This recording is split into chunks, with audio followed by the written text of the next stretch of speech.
Christy, I know you're busy and everything, but you've been in the game a long time. You've seen it from a lot of aspects. What, in your opinion, is the biggest issue in women's boxing today?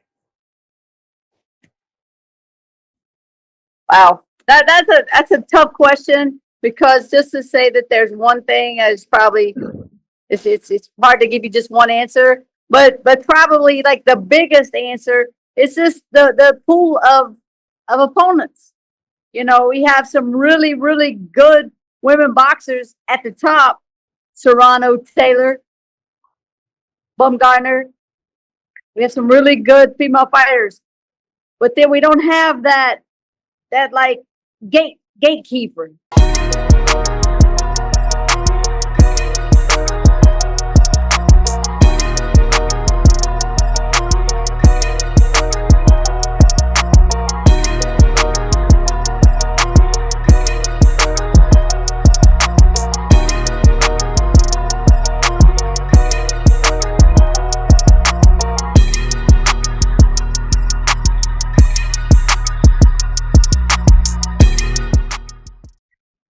Like the guys used to have. They don't even hardly have that anymore.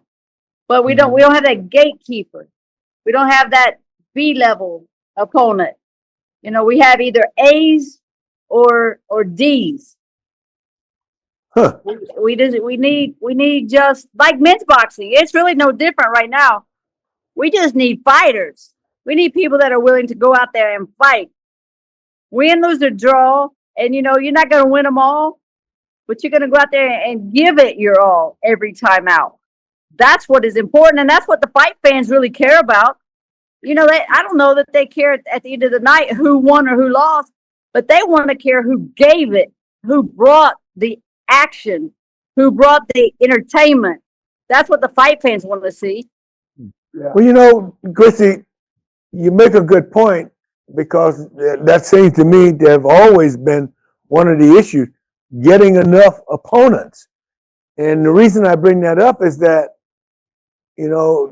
I guess boxing is not going to be in the Olympics in 2028. And that's where some of our best women boxers have come from. They've come out of the Olympics, and that's going to go away.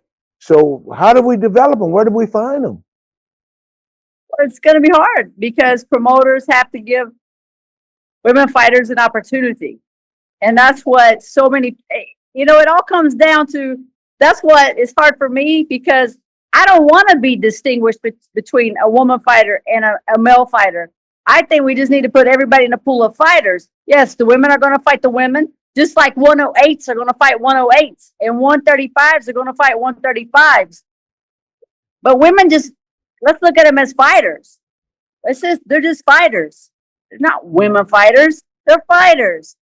So that's but we have to some way get more people, women, into the gym. Just like it's tough with these little guys, 108s, 105s, 112s in the United States, to keep getting matches. It's the same thing with women. We have to get more people of all weights and sizes interested and involved in the sport. And part of that, like you said, is through the amateurs. You start boxing when you're 9 years old, and you come up just being in the gym every day. So it's just natural. And then when you become successful as an amateur, you want to step into the pro ranks. And with the Olympics being not involved, but I do believe that they decided in 2028 to have boxing. So that's going to help, obviously. I mean, to me, there's no greater accomplishment than to fight for your country. Yeah, I've always thought that numbers was the key factor for women boxing, especially back during the days when you got started. But I wanted you to know, I bought your book a few years ago, and I loved every bit of it, reading it. I was telling Byrd earlier, when I'm not a reader of sort, but I enjoy reading your book. And when it comes back and reflecting back on when you got started, before boxing, you were a from my opinion, a natural athlete because you were playing basketball and other different sports, which I'm sure from the book you enjoyed very well. Expound a little bit on that, could you? I absolutely. I was an athlete. I'm from a small town in southern West Virginia. There's nothing to do. Play sports and drink beer. And as I say, I was pretty good at both. You know, I like to drink some beer and I was good at it. So, but I love basketball. I played basketball in college, even as short as I am. I was able to play at a small college, Concord College, which is now Concord University in southern West Virginia. I loved it. I mean, and it paid for my education. So no matter what happens, I will always have a BS in education. I can always teach school, whether I can continue with boxing and promoting and being involved in the sport, or if it's, you know, I have to go out and do the 9 to 5, like most of the people in the world. It's okay. I have that to fall back on. And that's what I also think, that fighters, sometimes they put all their eggs in one basket and, you know, they have to succeed in boxing. Well, unfortunately, there's only like a very, what is that, like 2% that really make real money in boxing. You know, you only have one Floyd Mayweather. You only have one Mike Tyson. So I was fortunate to be ready for what if. Right. And your parents, I'm sure they were very supportive back then as you were growing up, especially all the way up through college. I'm sure they pushed the whole idea that you had to get a college degree. Absolutely. You know, was go to college. There was never a day in my life that I can remember that I didn't think about that I was going to go to college, that I was going to have something in my future. I was going to be some kind of something. You know, I wasn't going to just sit on the couch and rely on my father. I was going to go out there and be successful on my own in some way, some shape, some form. There's an issue currently with this big fight between Serrano in New York. And what she is lobbying for is that women should be able to do 12 3-minute rounds in championship fights. And organization has come out and said that that will never be. It's a safety issue. But I've said that in gyms that I go and women and watch women work, they spar 3-minute rounds, sometimes with a minute rest, sometimes with a 30-second rest. I've been in some gyms where women have sparred with men, and they all fight 3 minutes. So what is the issue with women doing 3-minute rounds as opposed to the 10 round, 2-minute option that they have now?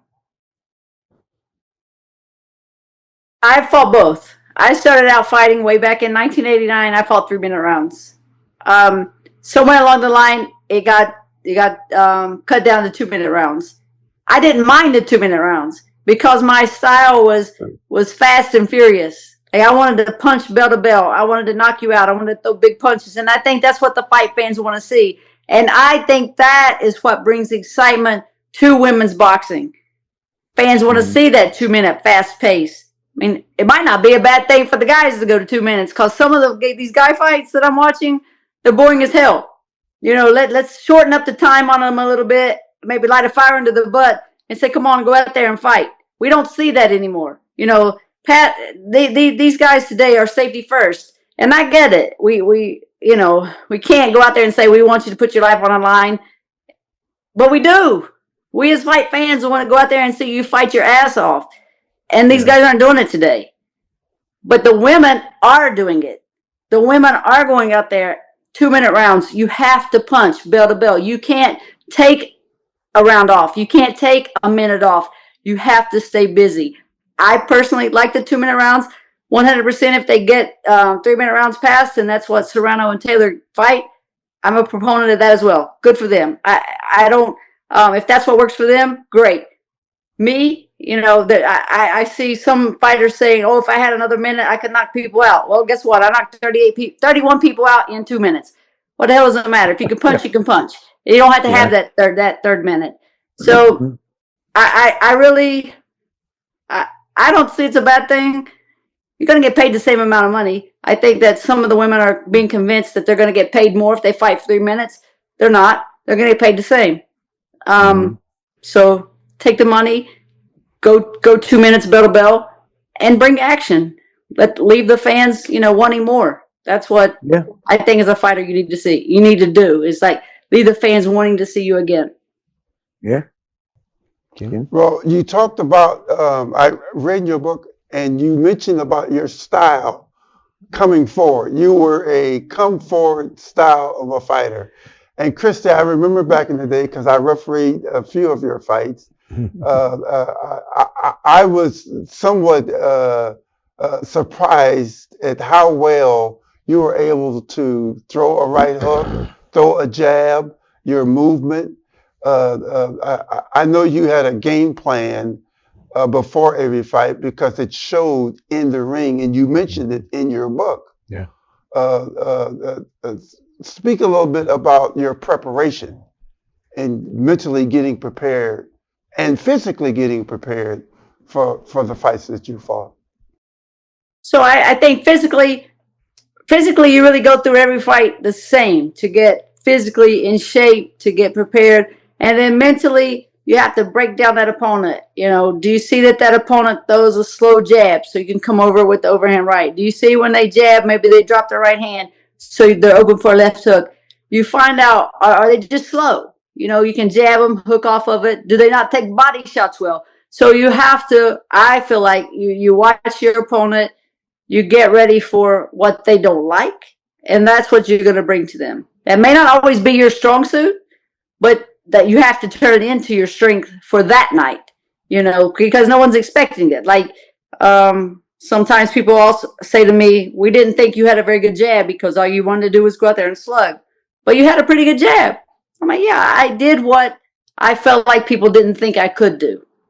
And that's what, when you're watching your opponents, Kathy Collins was a very strong, very smart, great boxer, but she didn't want the power. And so I was able to keep her at bay and keep her at the end of my jab and win the fight in Madison Square Garden against her. Some people just, I caught them early with that good right hand. I caught them with a good left hook and would slow them down or slow them down and maybe change their game plan a little bit to where I could dictate the pace and what we were going to do. And that's what I always tried to do, of course, was dictate the pace and then get them to fight my game. And my game was always, let's just trade. Because I felt like if we were just trading, I was going to win that war. Which brings me to the point. So, and you've said it very well. So what is your most memorable bout? Well, I think that there's no way I can't say Dear to Gogarty, because that was really the fight that not only launched my career, but I feel like that's the fight that really brought women's boxing to the forefront. Under Mike Tyson and Frank Bruno too. Everybody in the world was tuned in to see Mike Tyson, and they got Martin Gogarty, as an appetizer, as a warm up, and they were shocked because people were saying, "Oh my God, what's Don King doing now? 2 women?" And then after the second round, they're like, "Oh no, wait." They're standing up and making sure they're able to see, making themselves aware of what's going on in the ring. After kind of poo-pooing us when we walked in, but that was clearly the fight that made everybody take notice. And I think thank goodness Mike Tyson and Don King, Showtime gave me that opportunity, and I was ready to take advantage of that opportunity. And that's what I preach to my fighters. We don't know when the phone's going to ring. You have to stay ready because you don't know when you're going to get that chance, and that chance may only come once. Yeah. Now, Christy, if that was the fight, correct me if I'm wrong, that was at the MGM, I refereed that fight, and what a fight it was. And wasn't it after that fight you was on Sports Illustrated, the cover of Sports Illustrated? It was after that fight that I was on the cover of Sports Illustrated. as I often say, that was the most profitable bloody nose in boxing history. And not only was it profitable, financially really profitable, but it was the bloody nose that got everybody talking about. Wow, did you see that girl in pink? You know, the coal miner's daughter. Lots of times they don't remember my name, but they remember the coal miner's daughter or the pink trunks. So that's all that matters is they remember the fight. It took, you know, they took notice. And if I'm correct, you were the first woman to ever be on the cover of Sports Illustrated. The first female boxer, the first woman boxer. Yes, absolutely. Okay. Yeah. Mm-hmm. And still, not just the first, but to this day, no other female boxer has been on the cover. Wow, that's interesting. Wow. Because there have been a few good female boxers. Absolutely. Man. And you, Christy, you had talked about missing that when the opportunity arises, you have to take it for what it's worth and use that to build on. Was that the fight? Was that the opportunity for you to start building as far as your career?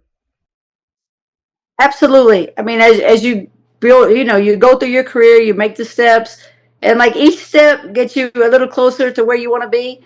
But it was like I had a couple fights, and I got to sign with Don King, and then he put me on a couple undercards in like in South Florida. He put me on in Virginia. He put me in even in Vegas. I had fought on undercards, and then finally, I got this great break to be on a Mike Tyson card. Well, you know, everybody tuned in to see Mike Tyson, so it was just being ready. Like I said, you know, you have to be ready to take advantage of the opportunity.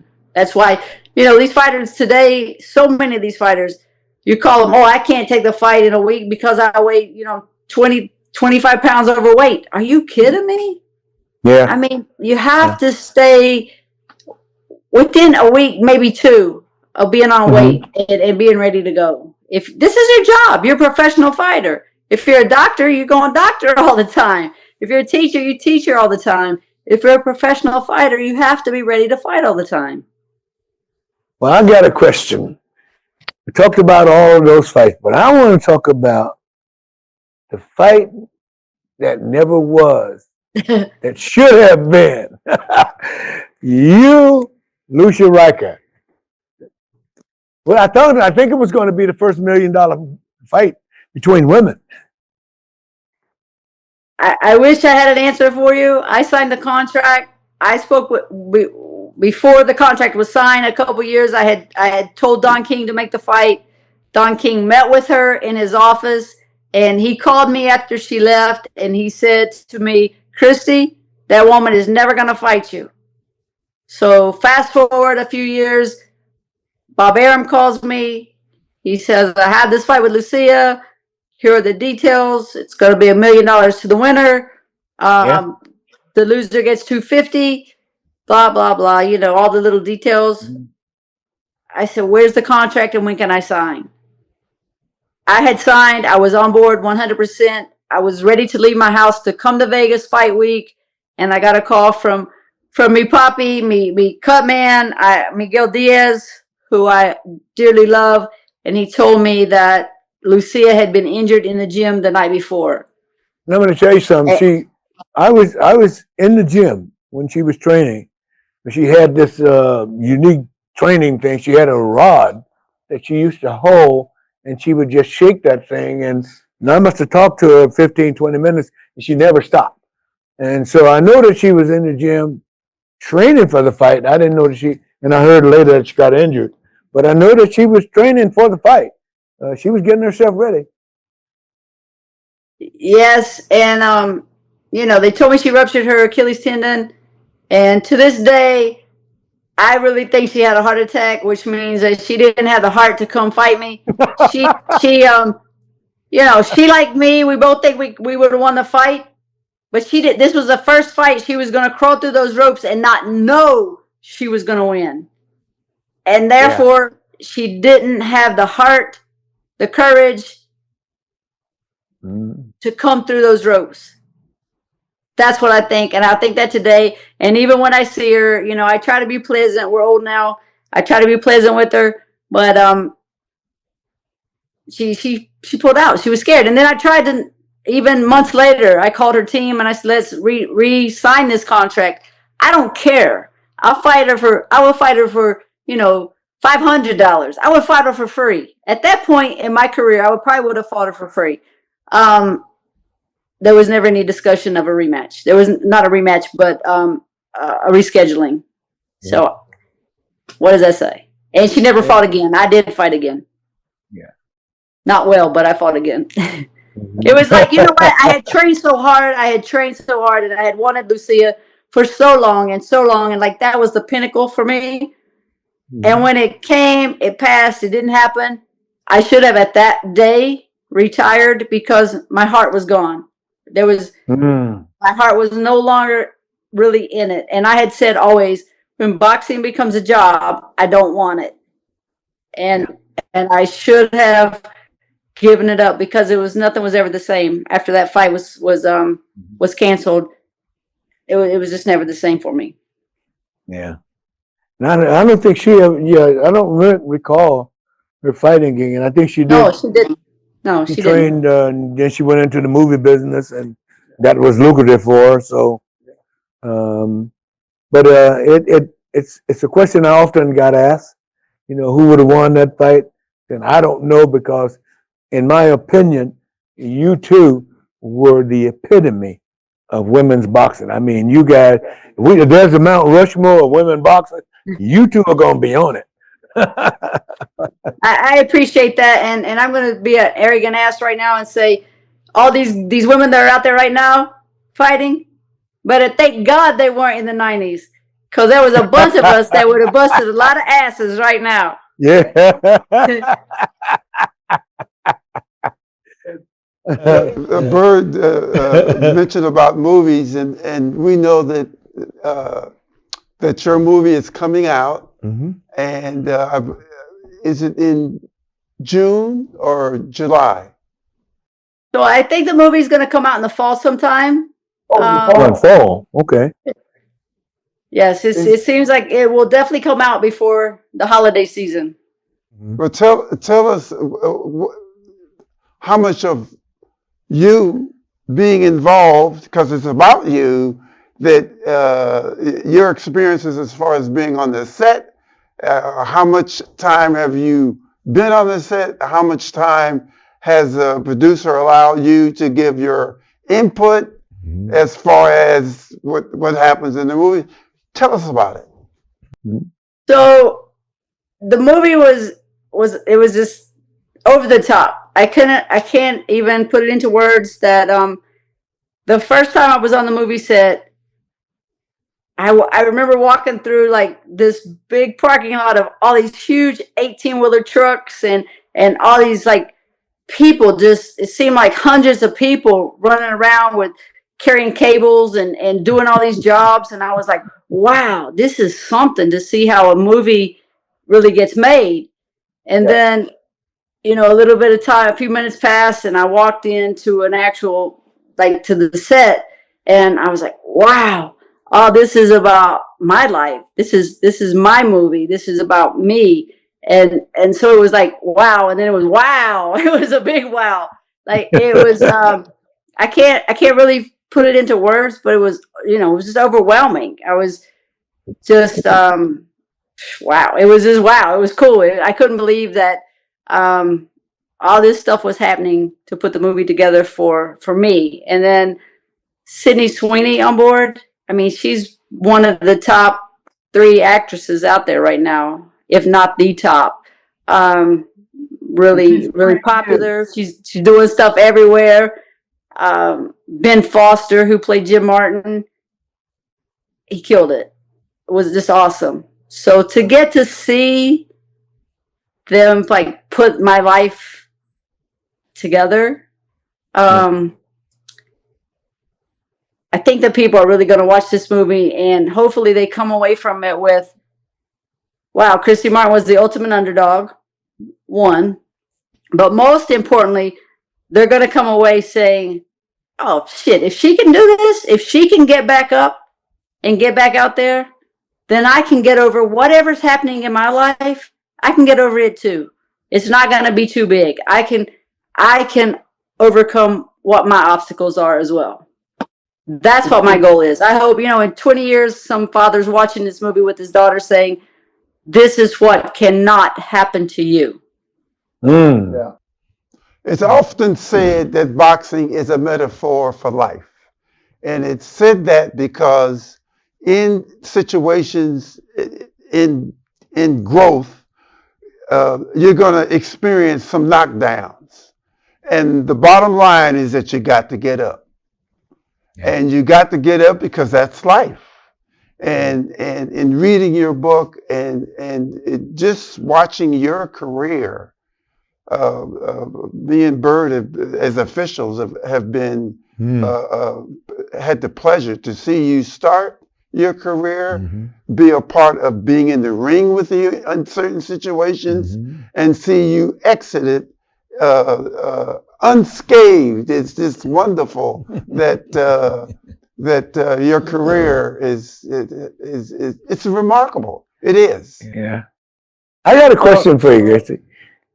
Which one is more difficult to prepare for? How much is more work, getting ready for a fight or getting ready to do the movie? Oh man, let me tell you, I loved what I did as a fighter. So that was just, it was work, but it was fun. I mean, I loved my job. What they do, those actor people, oh my God. I mean, they would start like at, let's just say 2:00 in the afternoon. We finished, or they finished. I finished watching them at like 7 a.m. one morning. I mean, they went all day and all night. And it's just amazing. And like Sydney Sweeney specifically, she went to the boxing gym. She learned how to double jab. She learned how to hook to the body, bring it back to the head. She has me down. It's really going to be, it's good to me. It makes me smile. But oh my God, they work their butts off. Yeah, they work their butts off. Like uncomfortable, like work their butts off.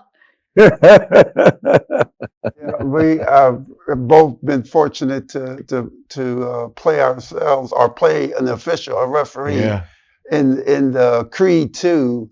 And you're right, those sessions can go for hours.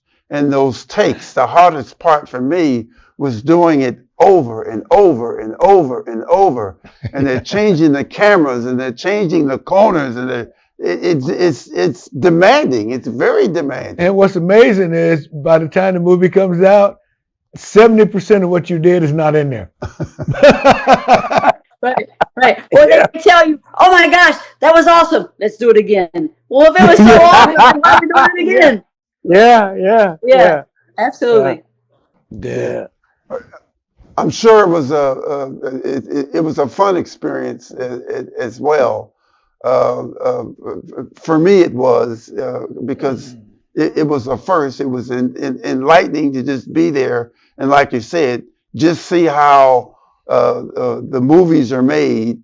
It kind of spoils you in a way, because now when I'm watching a movie, I'm thinking, well, there's a camera A is over here and camera B is there, and they have a camera up top, and they got the sound people over there, and it just all kind of resonate in your mind because we've been on a set, and you know what they have to do to prepare, which brings me to my next question. Weight. Did you ever have any weight issues during your career when it came to moving up to the weight class when you wanted to, or your body was telling you that you had to move up to the weight class? You know what? The very truth is, I'm just a chunky white girl from Southern West Virginia that we like to eat, and we don't always eat the right things, and I didn't have, I was kind of before these nutritionists and all these like scientific, this is the way you're supposed to diet, or even they were out there, but Jim Martin wouldn't really allow anybody to come onto my team. He wanted to control everything. So I, my best weight was probably 135. I got a little lazy, and I've probably, you know, I fought a lot of my fights at 140, 142. But remember, around my time, we didn't have, like, the WBC wasn't really sanctioning women's fights. The WBA wasn't really sanctioning women's fights. They gave me honorary titles. Now the IBF, the WBO, everybody's sanctioning women, but in my time, they were not. So, you know, I fought at whatever weight I really wanted to fight, which wasn't always a good thing. You know, whatever was easy. I didn't, I didn't know how to diet properly, to be honest. Well, you mentioned in your book that Jim was a little obsessive with your weight, and from the point that you woke up in the morning, he had you on the scale. Every day, as soon as I would wake up, he would have me on the scales. As soon in the gym, I weighed in the gym, I weighed out of the gym, and I weighed before I went to sleep. Every day of my life. Mm-hmm. Well, one of the things that this wonderful sport that we've been involved in, and certainly the making of the movie will tell some of that, but so many people don't really understand or know the things that we go through in order to be successful in this sport. And I want to thank you for sharing some of the things that you have today, because what it says and speaks to is all of the things that you can't see that we do to get ready to step through that rope and be successful and give the fans something they want to see. Absolutely. People don't know about the sacrifices that fighters make. They think you know, too many fans, too many people think that you show up on fight night and fight.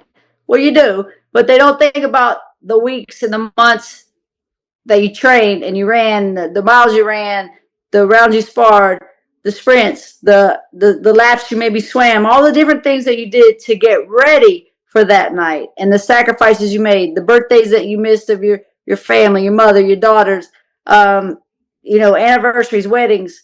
You miss Christmas. You miss so many family events sacrificing for your boxing career. And sometimes that makes you angry as a fighter, and it makes you really angry when no one notices or appreciates it.